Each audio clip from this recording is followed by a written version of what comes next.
Hello dear student, this is the third chapter of history, the Delhi Sultans.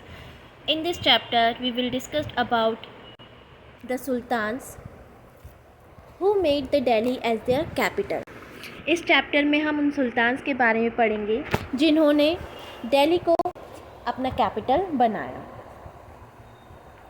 The period from 1206 CE to 1526 CE is known as the period of Delhi Sultanate in India. 1206 से लेकर 1526 CE का जो time था उसे India में दिल्ली सल्तनत कहा जाता है. It is was called so since the ruler who ruled during this time called themselves sultans. ऐसा इसलिए था क्योंकि इस टाइम पर जितने भी रूलर्स हुए वो अपने आप को सुल्तान्स कहलाते थे. The another word for king, ये एक इसका मतलब जो होता है सुल्तान्स का मतलब पर्शियन लैंग्वेज का ये शब्द है और इसका मतलब होता है राजा. तो सुल्तान का मतलब होता है राजा एंड सल्तनत मीन्स किंगडम, द एरिया और a country ruled by a queen और अ किंग. कोई भी एरिया या कोई भी कंट्री जहाँ पर कोई राजा या रानी रूल करता है that area is known as kingdom और पर्शियन में उसे सल्तनत कहते हैं. So let's start the chapter. In chapter 2 we saw that regions like Kaveri Delta became the center of large kingdom. Chapter 2 में हमने पढ़ा था कि कावेरी डेल्टा का जो एरिया था वो एक बहुत बड़ा किंगडम था. And which dynasty ruled over there, और कौन सी डायनेस्टी वहाँ पर रूल कर रही थी? Chola dynasty. Did you notice that there was no mention of a kingdom with Delhi as its capital. और हमने वहाँ नोटिस भी किया था कि किसी भी राजा ने दिल्ली को एज अ कैपिटल डिक्लेयर नहीं किया था.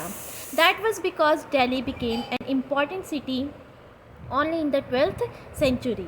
जब हमने लास्ट चैप्टर में पढ़ा तो हमने 11th सेंचुरी की बात की थी और ऐसा इसीलिए था, दिल्ली को एज ए कैपिटल इसीलिए नहीं बनाया था क्योंकि दिल्ली एक इम्पॉर्टेंट सेंटर बना था, एक इम्पॉर्टेंट सिटी बनी थी 12th सेंचुरी में. Take a look at table 1. Delhi first became the capital of a kingdom under the Tomar Rajputs who were defeated in the middle of the 12th century by the Chauhans, also referred to as Chahmanas. Chauhans जिन्हें चहमनाज भी कहा जाता है. तो तोमर्स ऐसे राजपूत थे जिन्होंने first time Delhi को एज अ कैपिटल बनाया अपना. उसके बाद 12th सेंचुरी में चौहान्स आए जो कि अजमेर से बिलोंग करते थे. उन्होंने तोमर्स राजपूत को हराया और दिल्ली को ही अपना कैपिटल बनाए रखा. It was under the Tomars and Chauhans that Delhi became an important commercial centre. Commercial का मतलब होता है बिजनेस से रिलेटेड, ट्रेड, व्यापार से रिलेटेड. तो तोमर्स और चौहान्स के टाइम पर ही दिल्ली एक इम्पॉर्टेंट ट्रेड सेंटर बना था. Many rich Jain merchants lived in the city and constructed several temples. बहुत से जो जैन मर्चेंट्स थे, मर्चेंट्स मतलब व्यापारी, यहाँ पर आए और यहीं पर रहने लगे. And they constructed many temples, और उन्होंने बहुत से टेम्पल्स यहाँ पर कंस्ट्रक्ट किए.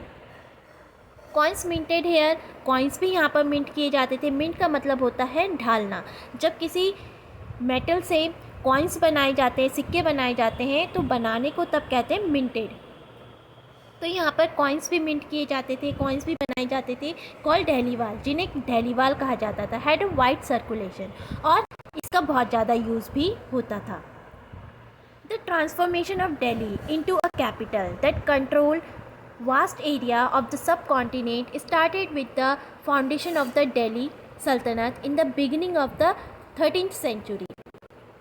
दिल्ली चेंज होने लगा, कैपिटल में चेंज हुआ, दैट कंट्रोल वास्ट एरिया, और उसके बाद धीरे धीरे दिल्ली से उसके आसपास का जो बहुत बड़ा एरिया था उन्हें भी जो दिल्ली सुल्तान्स थे उन्होंने अपने कंट्रोल में ले लिया और एक बहुत बड़ा एरिया दिल्ली से कंट्रोल किया जाता था.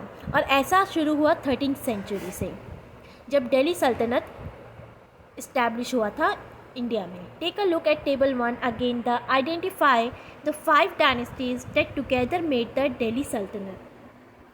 5 ऐसी डायनेस्टीज हुई जिन्होंने लगातार दिल्ली को अपनी राजधानी बनाए रखा. उसमें सबसे पहले है early Turkish ruler. These rulers belong to a slave dynasty, ये जो रूलर्स हैं ये स्लेव डायनेस्टी से बिलोंग करते हैं। स्लेव डायनेस्टी इसीलिए कहा जाता है, स्लेव का मतलब होता है गुलाम। Mohammad Ghori who was the invader of central Asia, जो सेंट्रल एशिया का इन्वेडर था, and when he invaded India, जब वो इंडिया में उसने इन्वेड किया, आक्रमण किया, तो फिर वो जितने भी एरिया, जितनी भी टेरिटरी उसने कैप्चर की थी, कॉन्कर की थी, जीती थी, उन एरिया में अपने स्लेव्स को एज अ गवर्नर अपॉइंट करके अपने देश वापस चला गया। और जब 1206 में वो मरा, उसके मरने के बाद जो इसके गवर्नर थे, they declared themselves as a free king, उन्होंने अपने आप को एक फ्री किंग घोषित किया। और क्योंकि ये स्लेव्स थे इसीलिए इस डायनेस्टी को स्लेव डायनेस्टी कहा जाता है। और कुतुबुद्दीन ऐबक जो कि फर्स्ट किंग था स्लेव डायनेस्टी का, जिसने स्लेव डायनेस्टी इस्टेब्लिश की थी इंडिया में, उसके बाद जितने भी राजा हुए वो स्लेव ही थे। शमशुद्दीन इल्तुतमिश ये भी स्लेव था कुतुबुद्दीन ऐबक का। उसके बाद रजिया इल्तुतमिश की बेटी थी। गयासुद्दीन बलबन भी स्लेव था, तो इसीलिए इस डायनेस्टी को स्लेव डायनेस्टी कहा जाता है। After that Khalji dynasty ruled in Delhi. After that Tughlaq dynasty and Sayyid dynasty, and last one of Delhi Sultanate was the Lodi dynasty. Delhi Sultanate की जो last dynasty थी वो लोधी dynasty थी, who was defeated by Mughals, जो कि Mughals के through defeat किए गए थे। and after defeated by the Mughals, Mughal dynasty was established. Lodhi dynasty को हराने के बाद मुगल्स ने यहाँ पर मुगल dynasty establish की थी। The Delhi Sultans built many cities in the area that we now know as Delhi. Delhi जो एरिया है जिसे आज हम दिल्ली कहते हैं, उस एरिया में बहुत से स्मॉल सिटीज़ बनाई गई थी by the Delhi sultans, such as Jahanpanah, Delhi, एकूना, सीरी। ये सारी सिटीज़ हैं दिल्ली की, जिसे आज कलेक्टिवली दिल्ली कहा जाता है।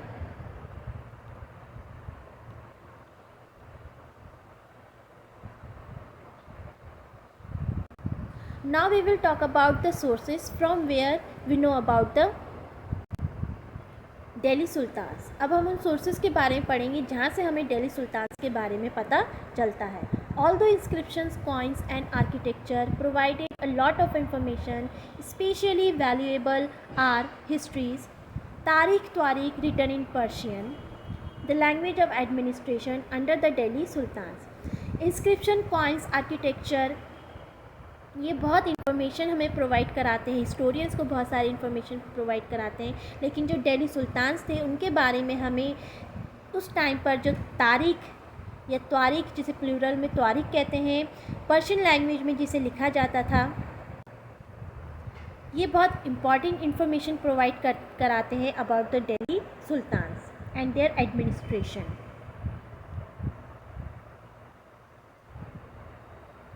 एडमिनिस्ट्रेशन का मतलब होता है a way of ruling, rule किस तरीके से किया जाता है वो एडमिनिस्ट्रेशन के अंडर में आता है, मतलब शासन करना। द ऑथर ऑफ त्वारिख वो लर्न मैन, जो ऑथर थे त्वारिख के वो लर्न मैन हुआ करते थे, विद्वान हुआ करते थे, जैसे कि secretaries, administrators, poets and courtiers. Courtiers mean the officials of the king, राजा के जो ऑफिशियल्स होते थे उन्हें कोर्टियर्स कहा जाता था। Who both recounted event and advised ruler on the governance, emphasizing the importance of just rule. और मोस्टली ये क्या करते थे, इवेंट्स के बारे में लिखते थे, किसी भी इवेंट्स के बारे में लिखते थे और राजा को एडवाइस दिया करते थे about the governance, emphasizing the importance of just rule. The circle of justice, circle of justice का क्या मतलब है? Fakhr i Mudabbir wrote in the 13th century, Fakhr i Mudabbir ने 13th सेंचुरी में लिखा है कि सर्कल ऑफ जस्टिस क्या है। अ किंग, ये एक सर्कल है, जैसे कि एक राजा can not survive without soldier, राजा सोल्जर्स के बगैर नहीं रह सकता। And soldiers can not live without salaries, और जो सोल्जर्स है वो सैलरी के बगैर नहीं, तनख्वाह के बगैर नहीं रह सकते। Salaries come from the revenue collected from peasants. और सैलरी कहाँ से आती थी? पीसेंट से आती थी। But peasants can pay revenue only when they are prosperous and happy. और पीसेंट्स तभी रेवेन्यू पे कर सकते थे। रेवेन्यू का मतलब मैंने आपको बता रखा है कि टैक्स, एक तरीके का टैक्स। तो ये पीसेंट्स रेवेन्यू तभी पे कर सकते थे जब वो प्रोस्पेरस हो, जब उनके पास पैसा हो और खुश हो। और वो खुश या प्रोस्पेरस कब होंगे? This happen when the king promotes justice. ये तभी होगा जब राजा जस्टिस, न्याय करे, एंड ऑनेस्ट गवर्नेंस और शासन ऑनेस्टली करे, ईमानदारी के साथ करे। तो इसी को ही सर्कल ऑफ जस्टिस कहा गया। जब हर किसी के साथ जस्टिस होगा और राजा जब जस्टिस करेगा, न्याय देगा, ऑनेस्टली शासन करेगा, तभी सभी लोग, राजा जो कि सोल्जर्स पर सर्वाइव करता है, डिपेंडेंट होता है, और सोल्जर्स पीसेंट्स के थ्रू दिए जाने वाले रेवेन्यू पर सर्वाइव करते हैं। और पीसेंट्स तभी सर्वाइव करते हैं जब उन्हें न्याय मिलता है और वो खुश होते हैं। तो इस तरीके से ये सर्कल ऑफ जस्टिस हुआ, जिसमें सभी लोग राजा से लेकर पीसेंट्स तक एक दूसरे पर निर्भर करते हैं। Keep the following additional details in mind about the author of Tawarikh. हमें त्वारिख के जो ऑथर थे, ऑथर मीन्स राइटर, उनके बारे में कुछ डिटेल ध्यान में रखनी है। Such as the author of Tawarikh lived in cities, mostly in Delhi and hardly ever in villages. ये हार्डली किसी विलेज से बिलोंग करते थे और मोस्टली ये दिल्ली में रहते थे। They often wrote their histories for sultans in the hope of rich rewards. और ये जो हिस्ट्रीज़ लिखा करते थे अबाउट द सुल्तान्स, वो इस होप में लिखा करते थे कि इसके बदले उन्हें बहुत अच्छे रिवॉर्ड्स मिलेंगे, अच्छी पोस्ट मिलेगी, या बहुत ज़्यादा जो धन होता था, जो पैसा होता था, वो मिलेगी। These authors advised rulers on the need to preserve an ideal social order based on birthright and gender distinction. और जो थर्ड काम होता था इनका, that was to advise the ruler to preserve the social rules.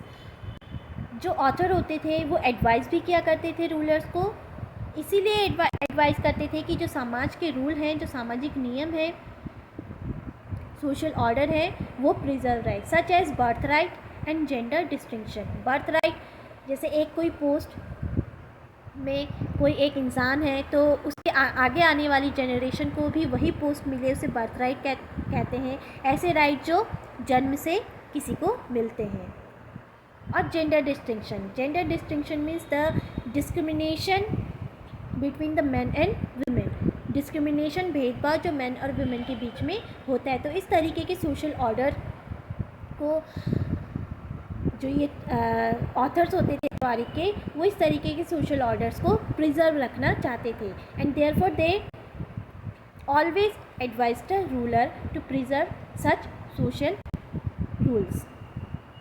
तो इसीलिए हमेशा जो ऑथर्स होते थे वो राजा को एडवाइस देते थे इस तरीके के सोशल रूल्स को प्रिजर्व रखने के लिए। There ideas were not shared by everybody. लेकिन जो इनके आइडियाज़ होते थे वो सभी फॉलो नहीं करते थे। इन 1236 सुल्तान इल्तुतमिश डॉटर रजिया बिकेम सुल्तान। 1236 में इस तरीके का जो सोशल नियम था वो ब्रेक हुआ और इल्तुतमिश ने अपनी बेटी रजिया को सुल्तान बनाया दिल्ली का। The chronicler of the age Minhaj e Siraj. Chronicler means a writer, a person who writes about account of important events.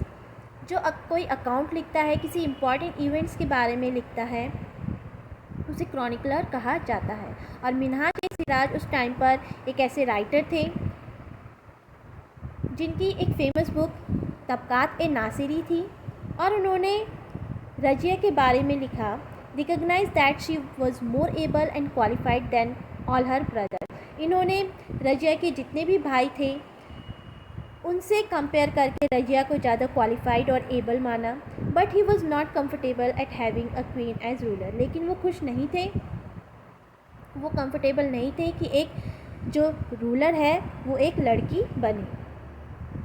Nor were the nobles happy at her attempts to rule independently. Nobles were the group of learned men who advised the ruler about justice. Nobles एक ऐसा group होता था विद्वानों का जो राजा को advice देते थे न्याय से रिलेटेड। और जो ये नोबल्स का ग्रुप था ये भी खुश नहीं था। Therefore she was removed from the throne in 1240 और इसीलिए 1240 में उसे राजा के पद से हटा दिया गया।